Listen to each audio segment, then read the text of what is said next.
What's going on, YouTube? JTsborn here, and welcome back to another edition of my DC comic book reviews. And in this video, I'm going to be talking about Batman Superman World's Finest, issue number 16. This one was written by Mark Waid, and of course, the art done perfectly by Dan Mora once again. I don't know what else I could say about this dude's artwork. I think he's just on another level when it comes to this stuff. Him and Mark Waid together is just kind of a perfect creative team, because you have the storylines that Waid's been telling. You can clearly tell they're a lot of fun. They got the heart, they got the humor, they got the heavy emotions at times. The plots are generally well thought out. I think most characters get a proper showing and are respected in these World's Finest tales. And there's a bit of intrigue and mystery with each one. Now, in terms of the big story arc so far, this one is probably like my least favorite of the three we've gotten. But even like at its weakest, I still think it is pretty good. Like I said, I think the first one with Neza was really exciting, a really good packed a punch really with the first get-go. And then, of course, the follow-up one with the whole David and the Magog thing, that one was my personal favorite with the key. Like, I really dug that one. And this one is good, too, because you get it's pretty much, like I said, you get the Justice League involved.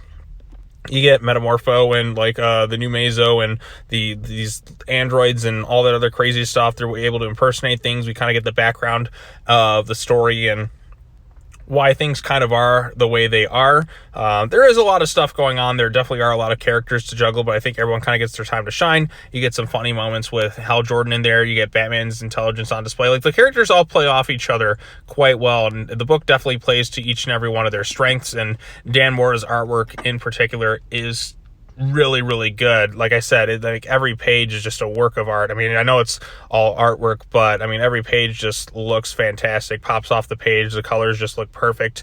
And then we get kind of a bit of a cliffhanger ending where Supergirl, or Batman's with Supergirl, and then she kind of shapeshifts, and there's something kind of crazy going on with that at kind of the end of this thing. But yeah, like I said, I don't really have too much else to kind of say about this particular issue. Like I said, you get the Justice League getting to showcase some of their strengths in that. Just all the characters kind of bounce off each other quite well. Artificial intelligence taking over. There's definitely a big, massive threat with this thing, but it still like pans out, like it plays out pretty well. Just the way everything's kind of orchestrated and all that. But yes, so I don't really have too much else to say. Like I said, I'm just kind of saying, at this point, just go ahead and read the comic book. If you've been enjoying World's Finest, you're going to enjoy this thing. Dan Mora's artwork is just on another level every single time this guy draws something. The colors just pop spectacularly.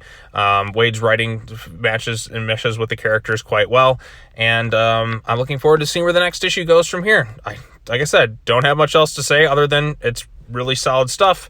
Out of the three story arcs so far, this is, in my opinion, the weakest, but even at its weakest, World's Finest is quite good. It's not that it's necessarily bad, it's just the other ones were just more interesting, a little bit easier to follow in terms of the plot and the motivations and things, and a little bit heavier in terms of the emotions as well. So really good stuff overall. But anyways, if you have any thoughts on Batman Superman World's Finest issue number 16, post your comments down below. Let me know. All that other fun stuff. Subscribe to the channel, hit the bell for notifications. You get the point at this point. But yeah, so that'll wrap it up for the DC comic book reviews for this particular week. I'm looking forward to covering the solicitations either tomorrow or Friday or something along the lines of that. So that'll be the next thing. I got another After the Movie coming up, and I'll also be talking about the Skull Island anime that's out this week. So lots of stuff to talk about. Gonna be a busy day on the channel, so look forward to all that stuff. All right, well, that's all I have to say. As always, take care now. Bye-bye then, and I will see you all in the next video. Peace.